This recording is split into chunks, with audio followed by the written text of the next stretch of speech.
Hey, Mike Phillips here at SEMA 2019. I'm in the Griot's booth with Jeff Brown. We're going to take a look at some of the new products from Griot's this year, starting out with the tools, Jeff. Hey, good morning, Mike. Good morning, everybody. Everybody knows what these are, but let's just kind of walk through them. The first one here is called the G9.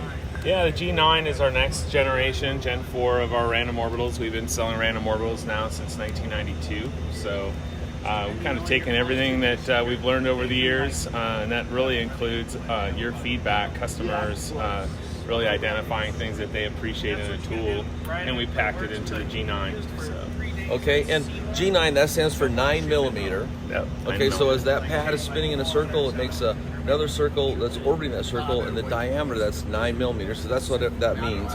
And the other tool that got down here, we call this the G8, right? And that's kind of the replacement for the old 3-inch mini polisher. Absolutely. The G8 is a 8mm orbit, which is a big step up from our previous generation, which a lot of people, they would suggest that it didn't have enough power. And Mike, who doesn't want power? Everybody wants more power. You know that, baby. I've never met anybody that says, I wish we had less power. Yeah. So the G8 is like 700 watts versus the old 240. So I mean, you can't have enough. So we'll talk more about that here in a few. This kind of shows the build quality of the tools too. Yeah, this is kind of a nice display because a lot of people are too scared to crack open the case and take a look at what's inside, and you've done it for them. Sure. So Mike, there's a big change at Griot's Garage. We've actually partnered with a new manufacturer, and I've had the privilege to work with them now for the last year and a half. And these folks they're like cut from the same cloth. It's really strange. They're cut from the same cloth as us at Griot's Garage. As you know, we always strive for perfection. Sure. We accept nothing near right or good enough. I mean, they don't just say it. They actually demonstrate it through their actions. So I mean, if they see an opportunity to improve something, or if I give them feedback based on our customers, they don't mess around. So it's very exciting. They've been in business now. They've been making motors in their country for over 30 years. So that's their specialty, is building motors. Got it. And I've spent 27 days of my life over there and actually working with them to develop this tool. So I'm really excited to share it with you. So, and I know one of the questions that everybody wants to ask, and just give us a ballpark. What does this retail for, the G9? Well, most people, when I tell them this, they think it's like, oh, that must not be a quality tool. But at the end of the day, we want you guys having fun in your garage. We want you using polishes to achieve, show car perfect results. And just give me the answer. I know, I had to give you the spiel, right? It's $149.99. $150 bucks for a high quality tool. Now, this one, is it available now? Because this is brand new. You launched it here at SEMA. Yep, the G8 is we're in production right now, so that tool is going to be at $129.99. $130 now. Who gets one first? Who's your buddy? Buddy, I always take care of you. Okay. If Rod doesn't, I will. You don't worry about it. Let's come back here and take a look at the new chemicals we're going to introduce. What do we have here? So we've got the new ceramic 3-in-1 wax, and there's a lot of I won't say noise. There's a lot of enthusiasm and excitement for ceramic coatings. There's a lot of noise. Yeah, well there is, but there is definitely some truth to it. We all recognize the benefits of the ceramic SiO2 formulas. They're obviously a lot more resilient, durable. This is a unique approach. I think that if you look at the categories of products, right, there's what I would refer to as a booster. And boosters are typically used to enhance ceramic coatings after they've been applied for a while. The hydrophobic properties are starting to diminish. These formulas tend to restore that brilliant, insane beading, enhance the durability and color depth and clarity. So what we did is we take a look as a product developer. That's all I do now. 100% is we look at all the competitors and we identify like what really works. Sift out all the as you say noise and identify the formulas that really perform. And then we tag that as what we refer to as a benchmark, and that you identify all the features that you want out of a formula, and then you start working with your chemists at our factory in Indy, and we formulate it from scratch. So there's a lot of products on the market. I won't name any names, but they may or may not formulate. And as you know, like formulating is a very complex thing. So this took us over a year to create, and really excited about it. It's actually a blend. It's like what I would refer to as somewhat of a hybrid. So it's got the SiO2 for the brilliant beading. It's also got some very unique polymers, cross-linking power polymers, and it also has a very special blend of a unique carnauba wax. So it kind of gives you the best of both worlds.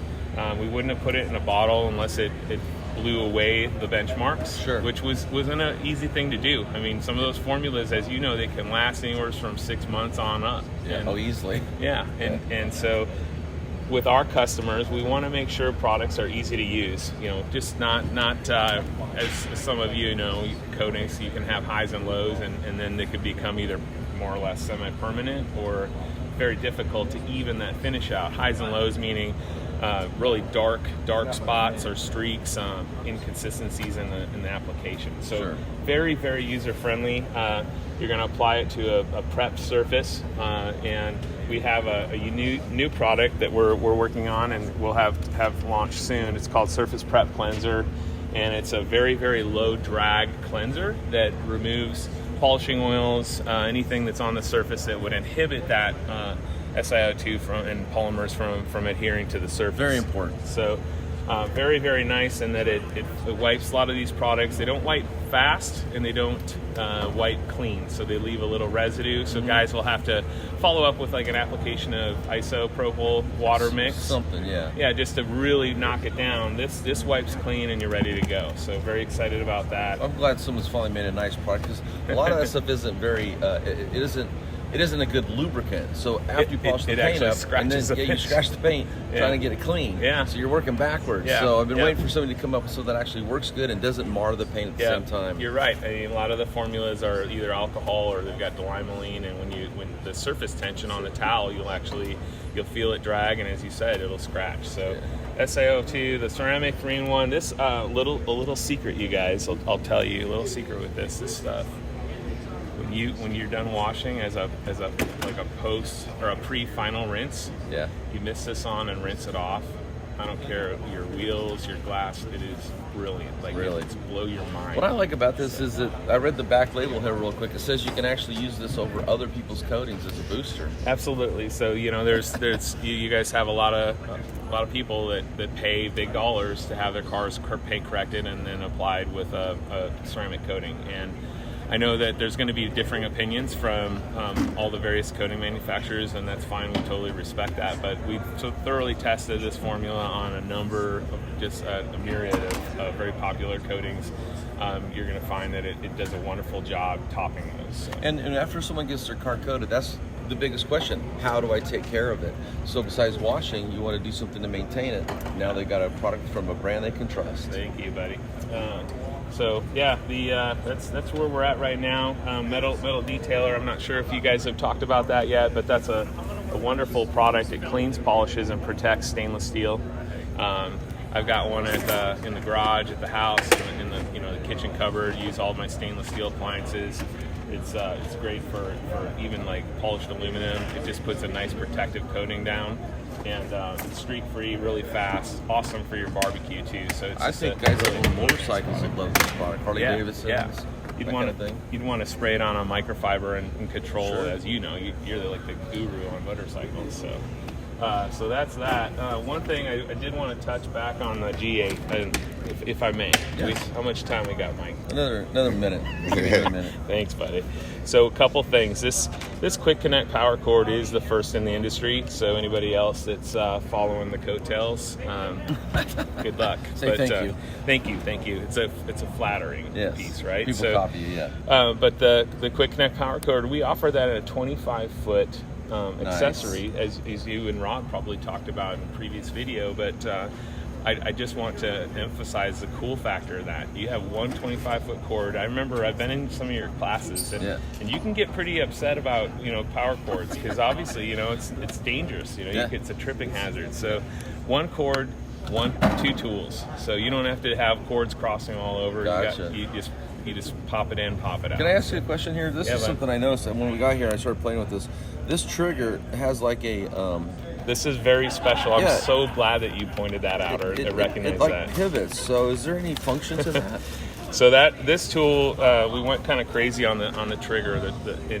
And what we did is it was actually a very difficult thing to engineer, and it's a dual pivot. So not only is this you're gonna be able to control it from the back, like a standard setup, and I like to choke up on my polishers sometimes when I'm working on tight spaces and really trying to be controlled.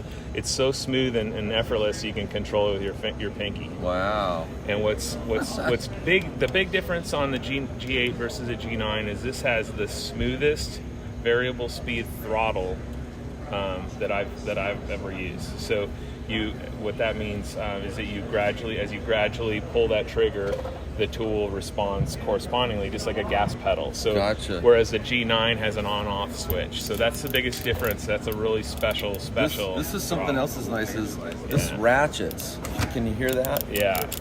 And so many of them, they don't. So they slide around as you Doesn't that drive you crazy? Yeah, You're polishing, and all of a sudden you're running at 4,000, and all of a sudden you don't even know what happened. So it kind of locks into place, you know. Yeah. It's instead of just being gliding all the time. Yep. That's a nice feature. So this thing, I got to tell you, Mike, this is God's honest truth. I just got this pre-production tool on Friday. It was like Christmas morning, man. It was so exciting. I am so blown away with how quiet and smooth this tool is. It's probably, I would say, on par with some of the big boys. Now, all right? real quick here. Yeah. This is a 3-inch backing plate. Can you put a 2-inch on here? Well, it's good that you point that out too. It comes actually with a 2-inch and 3-inch backing plate from excellent. the factory. You know guys are going to want to do that. Oh yeah, for sure. There's one other thing I want to talk. Mike said I had 1 minute, so I'll be quick. I've been to the backing plate manufacturer, and this is actually German urethane. I've seen the drums myself, so it's very, very, very durable. It's got a perfect durometer, so it's flexible when you're cutting into contours. This is the only 3-inch that I know of on the planet that has horizontal venting, and that keeps that backing plate cool. Combined with this has the same patent pending fan cooled counterbalance. It's obviously a different design, but the principle, I don't know if you guys, I should grab a wrench quick and show you. Can we look at the up front there? Yeah, it's actually not in there, but I can show you real quick if you guys got a second. I believe For you, we got 2 seconds. All right, and then we'll wrap it up here. So it's not looking promising. I apologize, guys. That's okay. But at any rate, it's got the fan. It's integrated into the counterbalance, and so what that does is it drives heat out of the entire tool, from the backing plate, the pad, to the gearbox. So this runs super smooth. Just purrs like a kitten. So. Well, I'm confident you're going to sell a ton of these, and you know what? The best news is you can get all this cool stuff at Autogeek.com, and we're going to sell a ton of it for you. Thanks, Val. Okay. Thank you so much, Jeff. All right, buddy. Thanks, man.